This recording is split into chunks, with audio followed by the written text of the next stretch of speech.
Parabéns pelas apresentações, foram trabalhos que a gente já copiou para poder ler. Eu queria saber do Dr. Ângelo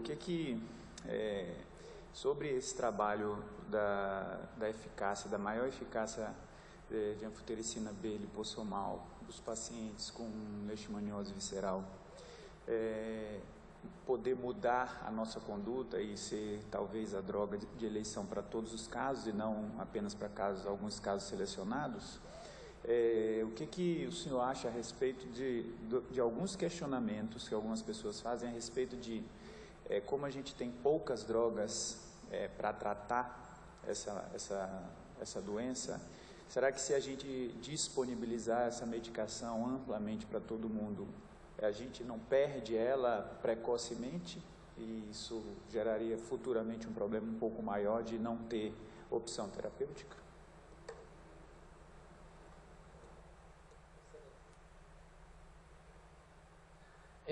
Acho que essa é excelente pergunta, Eudes, até porque assim, a gente não tem...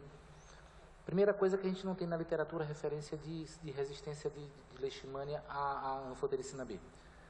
O que a gente tem de estudos in vitro, por exemplo, que a anfotericina B é a droga mais parasiticida que a gente tem contra a leishmania. Né? Então, assim, 500 vezes mais potente do que, por exemplo, que o antimonial pentavalente contra formas amastigotas de leishmania e também contra formas promastigotas. Isso é um dado bem interessante. Pela diminuição da toxicidade, de efeitos adversos, né? Pelo menor risco de efeitos adversos mais graves, eu acho que a anfotericina B lipossomal deve ser mesmo a droga de primeira escolha no tratamento da leishmaniose visceral, independente de faixa etária, independente de comorbidade ou não. Se a droga for bem indicada, a gente vai ter o risco é muito pequeno de a gente ter cepas resistentes no futuro. Né? A questão é quando a gente faz um uso errôneo de uma indicação errônea. E outra coisa que a gente tem em relação à dose total. A dose total que a gente está preconizando para não imunossuprimidos, né? Na verdade, aquele que não tem HIV ou não tem uma outra imunossupressão, a gente faz 20 a 21 miligramas de dose total da anfotericina B lipossomal.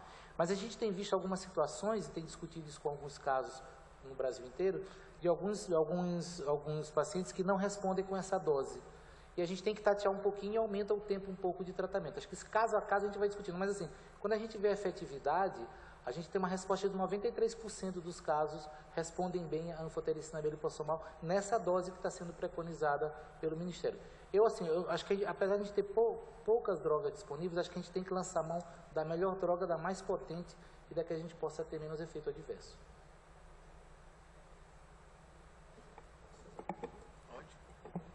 Ângelo, queria te fazer uma pergunta, principalmente naquele caso lá da gente, né, que não responde a nada. O que você acha da tigiciclina? Porque você veja, lipossomal, o Ministério uma hora tem, outra hora não tem, a gente fica meio refém disso. O que você acha da tigiciclina para leishmania? Assim, na verdade, eu não tenho nenhuma experiência com o uso, não sei falar. O que a gente tem, assim, na verdade, você tem a utilização de algumas outras drogas que a gente faz reposição de fármacos, né, que tem ação contra outros bactérias, outras coisas, até mesmo drogas antineoplásicas, que podem ter ação sobre leishmania. Pode ser uma opção terapêutica, desde que a gente tenha testado isso em vivo, in vitro, em vivo, que possa ser uma opção terapêutica. Acho que ficar somente com uma ou duas drogas disponíveis para o tratamento da leishmaniose a gente não pode, a gente tem que buscar outras drogas. Por exemplo, o uso, de aminoglicosídeos, outros que a gente já tem visto, o uso de paramomicina, que a gente não tem no Brasil. A gente tem estudos com modelo experimental com o uso de amicacina, mas o problema também é o efeito adverso importante que a gente tem. Não sei se era isso, Marcos. Porque eu acho que a gente tem que caminhar para novos horizontes com a leishmania, porque a leishmania cada vez cresce mais. A gente que trabalha com essas doenças, você vê, cada vez a gente recebe mais pacientes, certo? Não, acho que sim, a gente tem até buscado outras opções terapêuticas, como por exemplo, terapia fotodinâmica para tratamento local, intralesional, outras drogas, buscando novos fármacos, fazendo reposição. Tem vários grupos trabalhando por isso. O problema é o interesse depois de quem vai produzir, né? A gente faz na academia, mas quem vai assumir para depois a produção em grande escala para tratamento, né? Esse é o grande problema. Bom dia, eu sou Tatiana, de João Pessoa, Paraíba. Doutor Ângelo, a gente está lá na Paraíba com um surto de esporotricose também. E a gente sabe que a primeira opção terapêutica é o itraconazol. No entanto, muitos pacientes não têm condição de acesso à medicação. E aí, assim, trocando uma ideia com o pessoal da dermatologia que foi de Salvador, eles estavam fazendo muito uso de iodeto de potássio. Com resultado positivo, eu testei alguns pacientes que não tinham condições de comprar a medicação e tive um resultado positivo. Não seria a minha primeira opção, mas foi o que foi possível. Vocês têm experiência com o iodeto? Vocês estão fazendo? Não estão? Ou todos os pacientes têm acesso à medicação? Isso é bem interessante, Tatiana, porque a gente vive realidades diferentes, né? Em determinado local, a gente tem acesso a todas as drogas. Por exemplo, eu fico numa situação tanto quanto confortável lá no Emílio Ribas, porque a gente tem acesso, todos os pacientes têm acesso ao itraconazol. Perfeito, mas se a gente sai até da própria instituição, até do próprio Emílio Ribas, aqui dentro da cidade de São Paulo, algumas instituições grandes não têm acesso também ao uso de itraconazol. A gente preconizou como droga de primeira escolha no tratamento da esporotricose. Até a dose não é muito bem clara, não está muito clara, não está muito bem definida, mas a gente tem uma dose mais ou menos estabelecida do uso de itraconazol. Claramente a gente tem casos que não responderam ao itraconazol, ou tivemos até casos de 2 pacientes que fizeram alergia grave ao itraconazol. E até alguns casos de pacientes que estão tomando alguma droga que tem contraindicação do uso de itraconazol, a gente tem lançado mão de iodeto de potássio. Em crianças, por exemplo, é uma droga... Em crianças é uma droga de eleição que a gente está fazendo do tratamento da esporotricose, é o iodeto de potássio. O grande problema que a gente tem do iodeto de potássio, primeiro, é qual é a dose ideal que a gente vai estar utilizando. A gente sabe que a gente faz aquele 1% e vai aumentando 1 gota, 2 gotas, 3 gotas, até a dose tolerável, né? Esse é o grande problema para mim do iodeto de potássio, é até a dose tolerável e por quanto tempo a gente vai utilizar.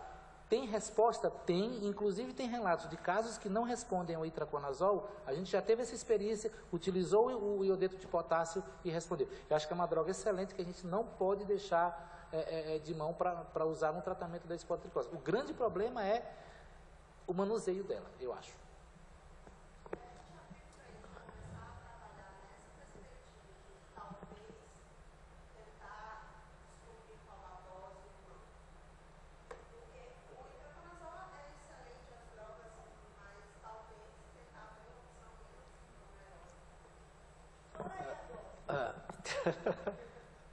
Não, é o seguinte, nós temos vários problemas. O itraconazol, ele não dá para fazer suspensão. Se abrir a cápsula e fazer, ele é instável. Nós temos um problema, a doutora Socorro, que atende as crianças, e a gente geralmente vê junto esses casos, né? Então, não te resta uma outra alternativa a não ser iodeto de potássio. Iodeto de potássio é barato, não tem segredo nenhum. A água bidestilada vai pondo lá com agitador até precipitar. A hora que precipitou, a solução está saturada. O problema é que se vai para uma farmácia de manipulação, o frasco fica mais caro do que o iodeto de potássio. Então, você precisa ter uma estrutura. Quando a nossa farmácia manipulava, era feito na farmácia do hospital. Então, você precisa ter algum lugar para manipular esse iodeto de potássio. E eu acho que é uma alternativa, porque não é todo mundo que tem itraconazol como a gente tem acesso. Segundo, é uma medicação cara. E terceiro, que na maioria dos lugares, fora a gente, na maioria dos serviços, quando tem é intermitente. Tem, fica lá 1, 2, 3 semanas, depois não tem mais.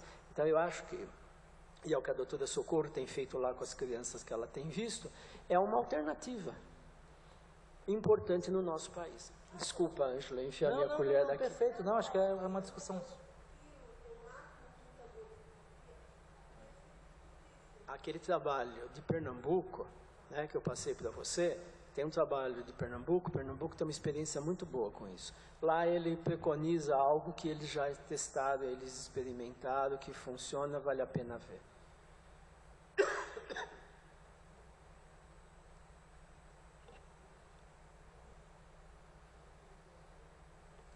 Vou fazer uma pergunta para o Marcos Vinícius, até um comentário. Eu achei muito interessante que a gente está vendo que tem um monte de doenças infecciosas que entram no diagnóstico diferencial da febre amarela. Sei lá, a gente teve até casos de hepatites virais que entraram nesse diagnóstico diferencial.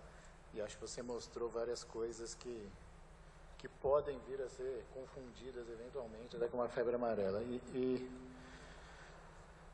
eu achei interessante esse trabalho que você fez com o grupo do Durigon de detectar o vírus na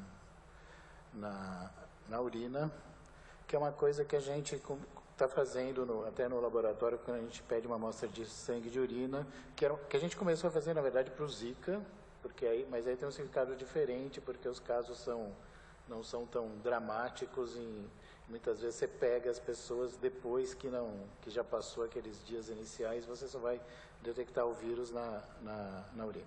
Mas a gente oferece essa opção também para a febre amarela de detectar na urina. Mas não é a mesma coisa, porque acho que talvez a maior parte dos casos de febre amarela são casos mais graves em que raramente vai acontecer isso que você descreveu nesse caso, que é uma pessoa que não fez o diagnóstico na época e que você só conseguiu... Não, mas não por PCR, eu fez por... Desde o início. Ele era um caso que a gente tinha o diagnóstico, ele tinha epidemiologia, não tinha vacina, e a hipótese dele, desde o início, era de febre amarela.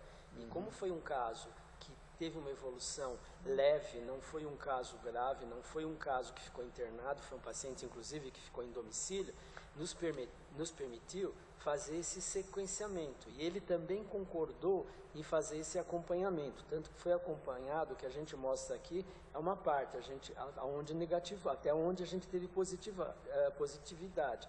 Depois a gente ainda continua acompanhando ele, em termos de acompanhar as alterações hepáticas, enfim.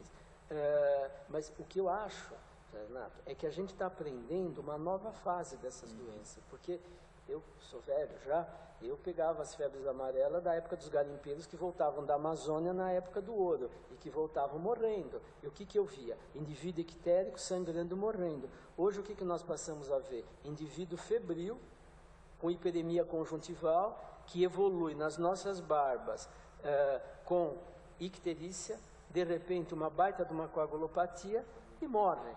Então, eu acho que a gente está aprendendo hoje, com os recursos que a gente tem, com a biologia molecular, a compreender melhor essas doenças, uma nova leitura dessas doenças. E outra coisa, será que a doença de Chagas foi algo que mostrou isso para a gente? A gente precisa pensar em outras formas de transmissão. Hoje a gente vê que Chagas por via oral é muito importante a transmissão. Então, esses vírus, né, eu acho que a gente tem que estar pensando em estar revendo esses conceitos que a gente tem.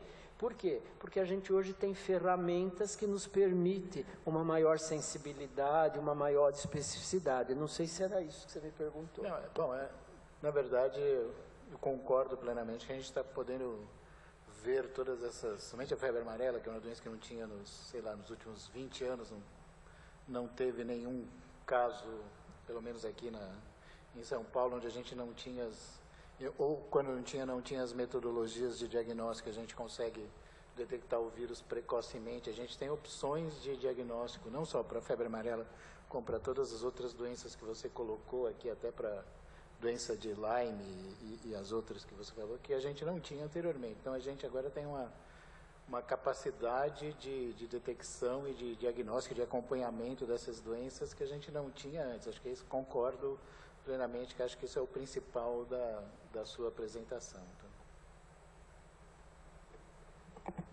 Só vou fazer uma colocação com relação uma colocação com relação ao primeiro trabalho que o professor Ângelo apresentou. É bem interessante essa parte aborda já o conceito de medicina personalizada no campo da medicina tropical, né? Que seria o espectro da doença, o fenótipo da doença, para avaliar o subgrupo que teria uma evolução mais desfavorável e talvez tivesse um benefício de uma abordagem terapêutica de segmento mais intensiva, né, no caso. A gente tem tentado fazer isso com relação a doença de Chagas também. tentando ver algum biomarcador, enfim, no caso, biomarcador histológico, né? Quanto ao redirecionamento de espectro clínico das drogas, né, bem interessante também, já que a gente tem uma carência muito grande de novos medicamentos em doenças tropicais. No caso, o Roxagan, o benzodiazol, desde 70 a gente não tem uma nova droga para o Chagas, né, no caso, e tem sido abordado em alguns estudos, né, inclusive em publicações interessantes, no caso, os azólicos, né, só que, infelizmente, não teve um desfecho favorável, né, no caso. Aí tem tentado, no caso do Chagas, fazer uma terapia combinada, mas a gente não tem ainda os resultados dos estudos do DNDi, no caso, né, com o rabuconazol associado ao benzodiazol.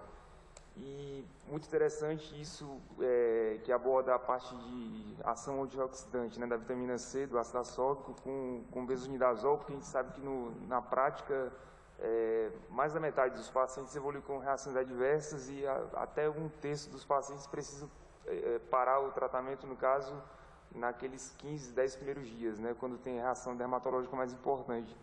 E talvez seja um racional, até um futuro estudo em clínico mesmo, né, para tentar amenizar essa parte dos eventos adversos, que é o que limita bastante a gente completar os 60, 90 dias de tratamento com o benzodiazol.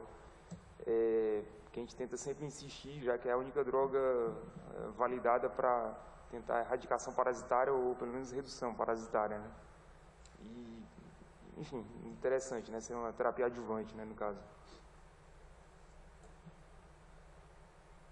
Mais alguma pergunta? Bom, se não tem mais perguntas, a gente pode encerrar a sessão agora. E, bom, o encerramento do congresso vai ser na sala 1. Obrigado a todos.